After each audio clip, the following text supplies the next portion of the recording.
Just when Doctor Strange managed to put the multiverse back in place, it came knocking again. And once again, it brought friends. We're living in an MCU world post getting stabby with He Who Remains, and sure enough, realities are bumping into each other in crazier and crazier ways. Now that Wanda's found out that she doesn't have to live in the worst possible timeline, for her at least, she's tearing down the cathedral across multiple universes, including new faces.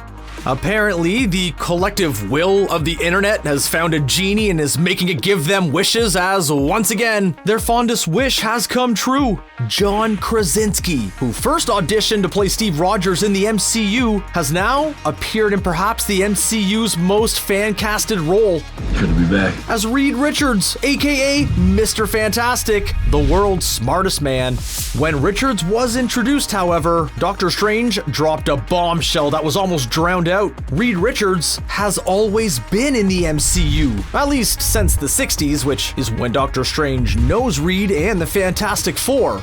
The action of Multiverse of Madness revolves around one of the most powerful beings in the MCU, and Marvel seeing something she wants and deciding who is really gonna stop her. But apparently, she was not the only massively powered being there. He was just busy watching cartoons. Richards tries to connect with Wanda on a rampage by telling her about his child. Reed Richards' child is Franklin Richards, who, like Wanda, has the ability to shape reality. Patrick Stewart seems like he was born to play the role of Charles Xavier, Professor X. Since we're spinning the dial of reality, might as well go with the hits. Stewart's appearance was teased in the trailers, but some of the surprise came from which Professor X it would be.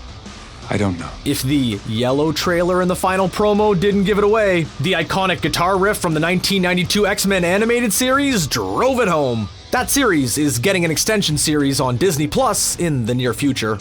Well, whoever had Incursion as the next big universe-wide event for the MCU, seems like your number's coming up. Doctor Strange's mid-credit scene takes a page right out of the Eternals and has a brand new character show up with a fresh call to adventure. This time, longtime Doctor Strange ally and special friend, Clea. Doctor Strange fixed his watch the way he's fixed his relationship with Dr. Christine Connors, just in time for an even more complicated one. In the comics, Clea is the niece of Dormammu. This is actually her second live-action portrayal. She was also in the 1978 Doctor Strange movie, and yeah, that's entirely real, and it recently resurfaced ahead of Multiverse of Madness.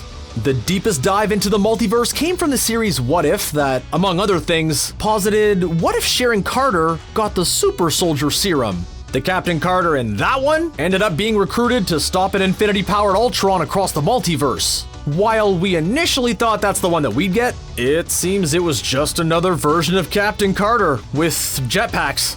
You know, everything gets better with jetpacks. Marvel's Inhumans series turned out to be a rare miss for Marvel, and thanks to the ambiguity of whether the television stories of Marvel Entertainment shows are canon, Marvel could have just ignored that the Inhumans ever happened. But Anson Mount has reprised his role as the leader of the Inhumans and member of the Illuminati in the Multiverse of Madness. Maria Lambeau's daughter managed to come up on her photon powers as the last person to try to talk Wanda Maximoff off the cliff, and in Earth 868, her mom takes up the mantle Monica first held in the pages of the comics, Captain Marvel. One scene from the trailers was the Minotaur Rintrah, himself an other dimensional being who helped Strange before joining the Sanctum. The other is Sarah. That could be Sarah Wolf, who's involved with Wong in the comics and Doctor Strange's assistant.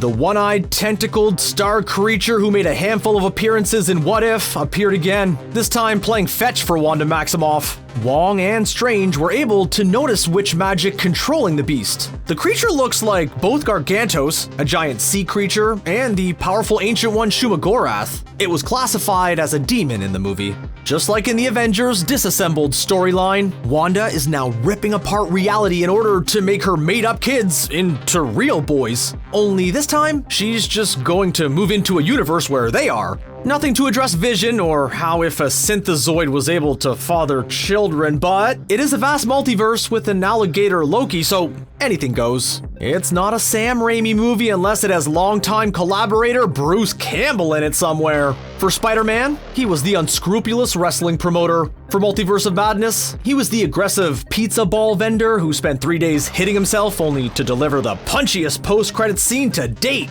Even more consistent than Bruce Campbell has been Sam Raimi, including his car, a cream-colored 1973 Delta 88 in every movie. In Spider-Man, it was Uncle Ben's ride where he delivered that famous line. It's Ash's car in the Evil Dead series. In Multiverse of Madness, it can be seen pirouetting in the air in the Post-Excursion universe. What if this wasn't the MCU's Doctor Strange we were watching, but instead, the one from the reality about to have an incursion with the MCU? That's why he has the Eye of Agamotto and that implied long history of Baron Mordo as a foe, jealous of his position instead of having him think that there are too many sorcerers at the end of the first movie.